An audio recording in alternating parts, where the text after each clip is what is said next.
Calabrese, followed by Home Sweet Hell, and of course, your faculty members, those who can't. But please welcome to the stage, Meg Calabrese!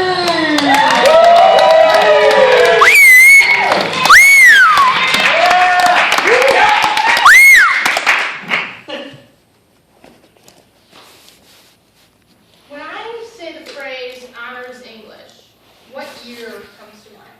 Like sophomore, junior year? How about year 7 of life? That was the first time I took a standardized placement test. And a standardized placement test is kind of like an STD test.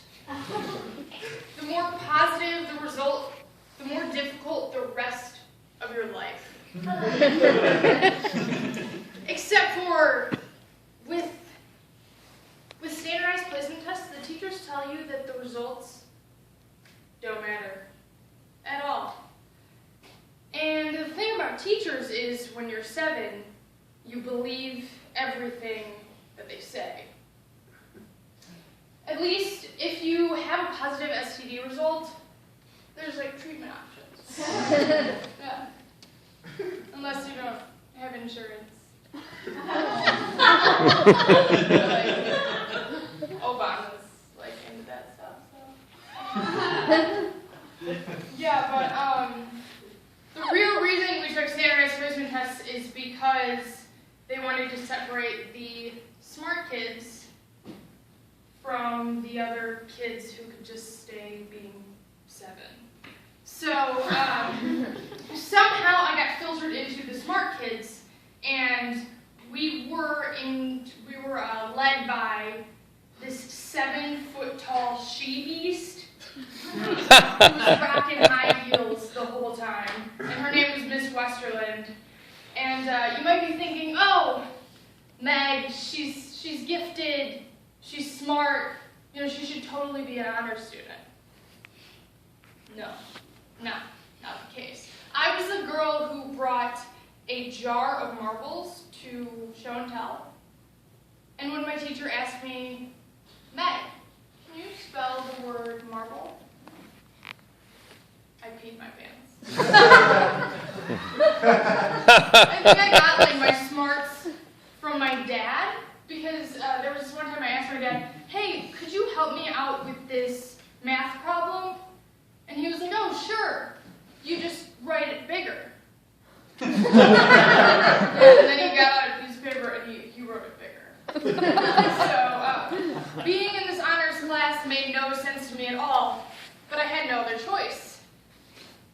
Except for the other class that all my friends were in that had, like dancing to the Ghostbusters soundtrack and candy parties, but who needs like a fat, happy teacher who gives like hugs and friendly smiles when you have a cave-dwelling bone monster?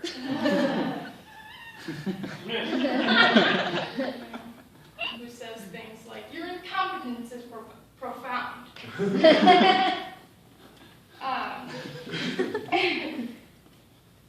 So a few weeks go by in this class, and I think things are going pretty well. I'm trying really hard to pay attention, and I'm taking a lot of notes, but they end up looking a lot like unicorns and fairies and candy parties.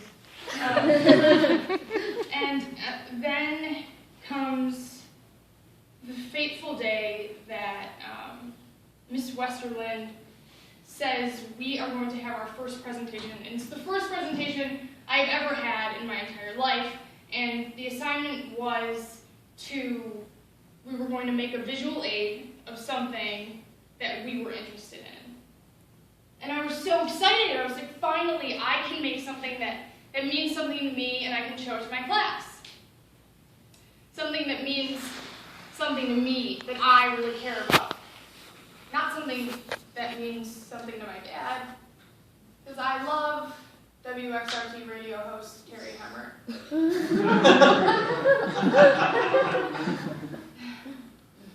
Flash forward to the project due date. I'm golden. You know, I have my mobile decked out. Pictures and hard facts. Because I am an honor student. And I don't putz around with posters. Not for WXRT daytime radio stereo on Earth. And definitely not for the 3rd grade. And I have all of my hard work zipped up in my backpack. It's definitely in my backpack. It's for sure totally in my backpack. It's sitting on my kitchen counter at home. And so,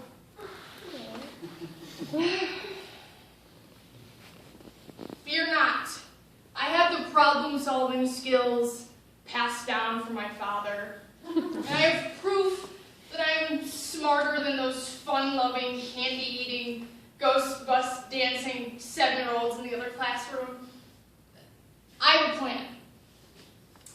When the bell rings and I'm supposed to go right into the cave of doom, I will indeed go left, because to the left is the main office that has phones, and phones can call my grandma, and my grandma can bring my project to school, and probably a Happy Meal.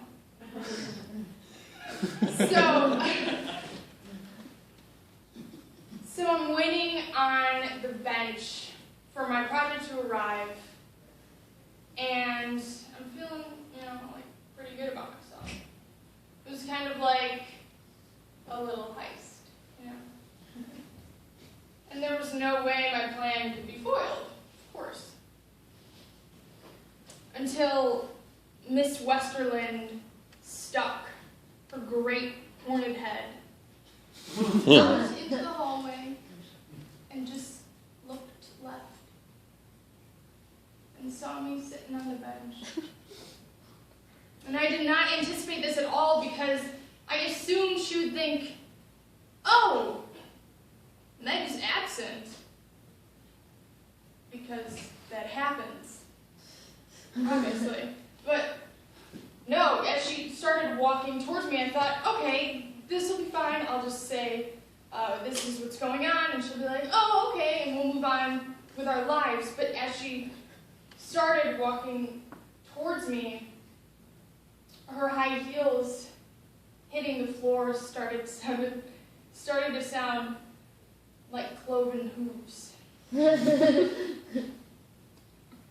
And as she got closer, I felt a chill down my spine. And she stopped within striking distance. And she looked down at me and said, "Why aren't you in my class right now?" And I said, well, my grandma's bringing my projects. I didn't want to show up to class without it. And to that she said, all of your classmates are in my class right now, and all of them remembered to bring their projects. You are irresponsible and a sneaky little brat. And she grabbed the sleeve of my shirt and dragged me to class. And right before the doorway, she stopped. She turned to me.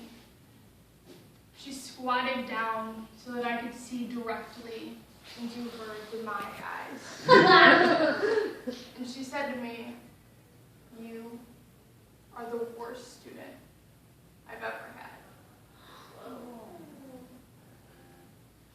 So the thing about teachers is that when you're 7, you believe everything that they say. But I was gonna call her bluff on this one, because there was this kid, Billy, the day before this happened, he peed in the garbage can during the lesson.